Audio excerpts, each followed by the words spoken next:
Happy independence day మామా. Same to యూరా. Happy independence day అన్నా. సేమ్ టు యూరా. మనకు స్వాతంత్రం వచ్చి 78 సంవత్సరాలు అవుతుంది కదరా. అవునరా. స్వాతంత్రం ఎవరికి వచ్చిందన్నా?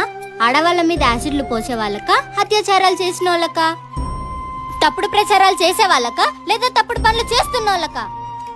ఏ రోజైతే ఒక ఆడపిల్ల అర్ధరాత్రి 12 గంటలకు ఇంటికి సేఫ్గా రీచ్ అవుతుందో ఆ రోజు మన దేశానికి నిజమైన స్వాతంత్రం వచ్చినట్టని గాంధీ గారు అన్నారంట. అవసరం లేదన్నా, మిట్ట మధ్యాహ్నం 12 గంటలకి ప్రతి ఆడపిల్ల ఇంటికి సేఫ్గా రీచ్ అయినా మన దేశానికి స్వాతంత్రం వచ్చినట్టే. సినిమా థియేటర్లో కూడా మంత అవుతే పోతారు, సిగరెట్ తాగితే పోతారు అనే యాడ్లు పక్కన పెట్టి నెక్స్ట్ టైం నుండి ఆడపిల్లల మీద చేస్తే ఉరి తీస్తారు, ఉచ్చపోయిస్తారని న్యూస్ ని 70mm స్క్రీన్ మీద బొమ్మే చూపించాలి.